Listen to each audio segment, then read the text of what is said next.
the people want to know. The people.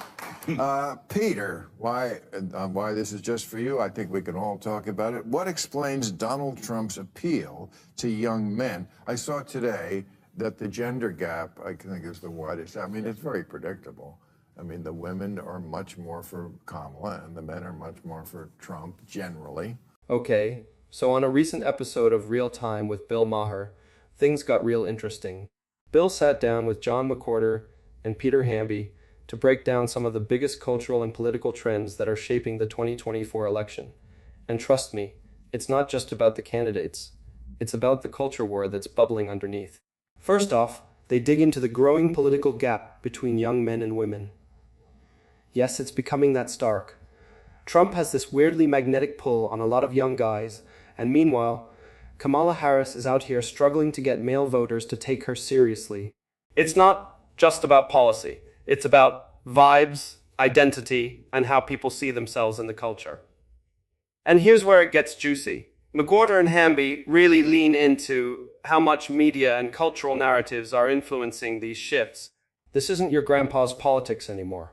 TikTok memes, YouTube rabbit holes, that's where the political battle is being fought now. It's wild. They also touch on youth voting trends and how loyalties are shifting, not just between parties but along gender lines.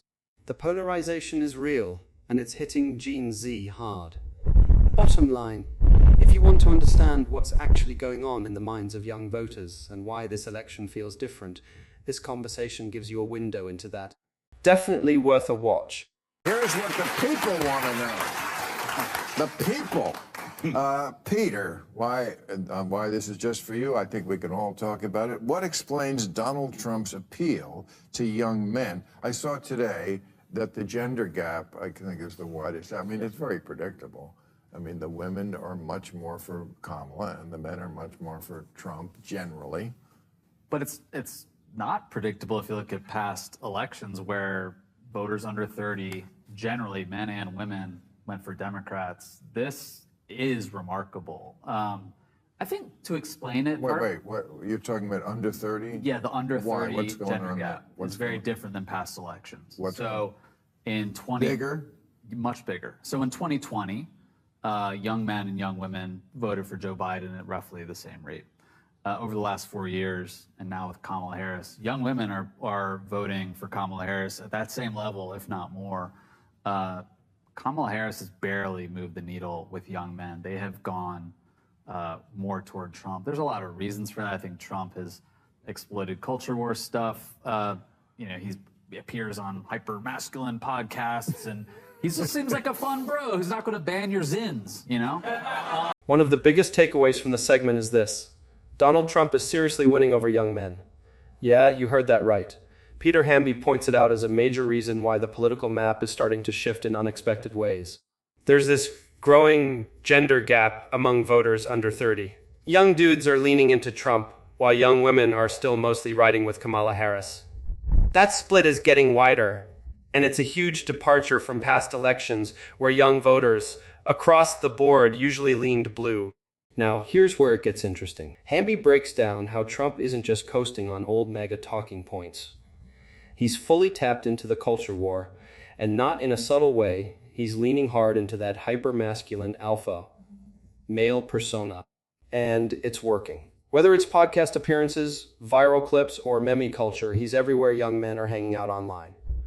Trump has basically rebranded himself as the guy who gets them. He's not pitching policy as much as he's pitching identity.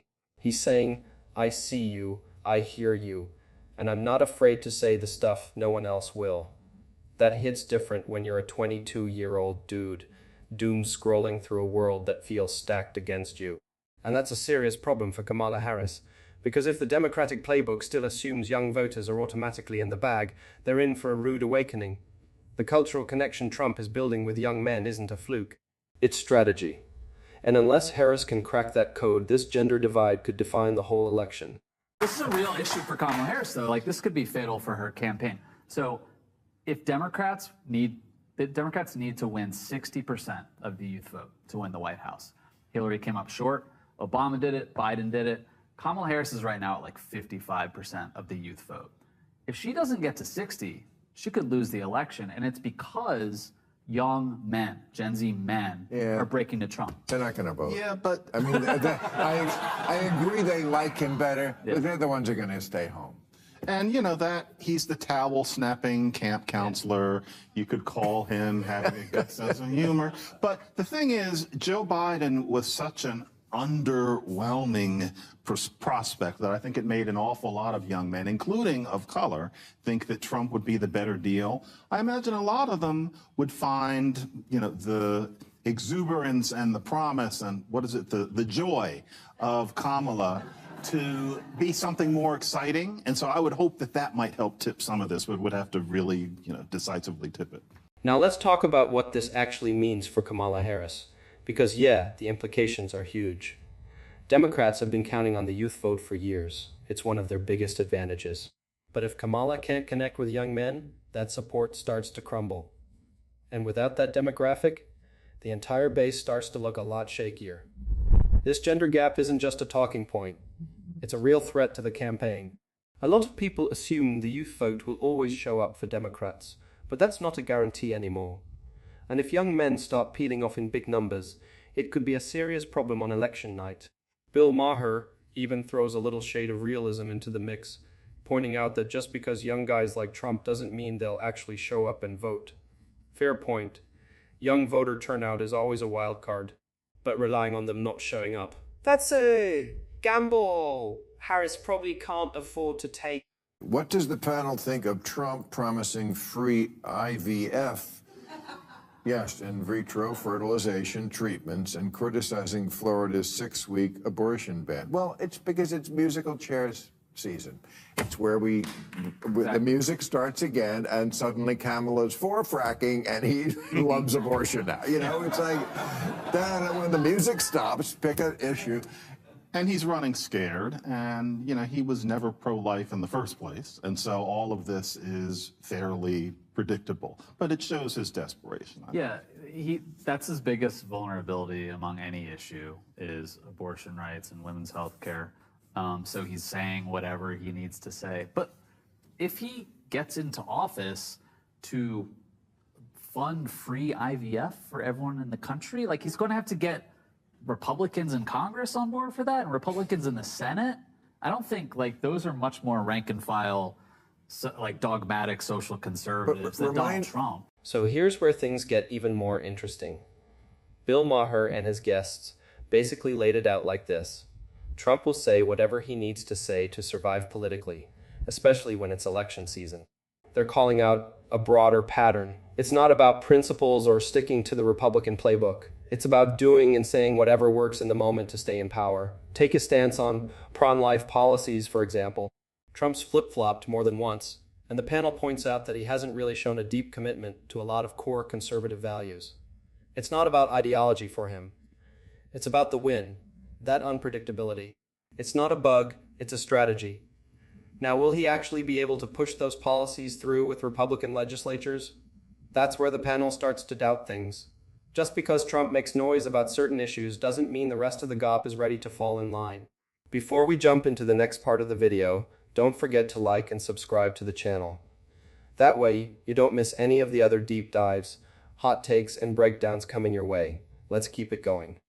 Okay, do you think, for a panel, college campuses have an anti-Semitism problem? Oh, I'll file this under duh.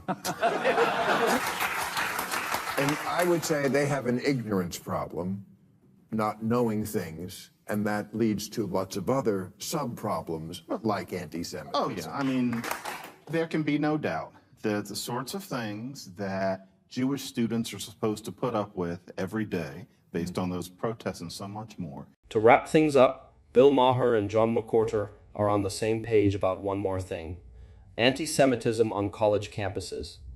They both call it out as a real problem. And McWhorter doesn't hold back. He says a lot of it comes down to plain ignorance among students.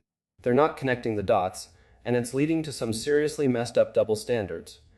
McWhorter points out that if the same kind of attacks were aimed at other minority groups like black students, there would be instant outrage.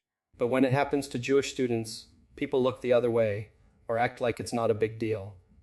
That kind of cultural bias, he says, needs to be called out for what it is. His message is pretty clear. We need better conversations, more awareness, and a stronger pushback against this kind of hate, especially in places that are supposed to be about learning and growth, like college campuses. Alright, that's it for this one. Thanks for watching, and if you made it this far, make sure to hit like, drop a comment, and subscribe for more videos like this. See you in the next one.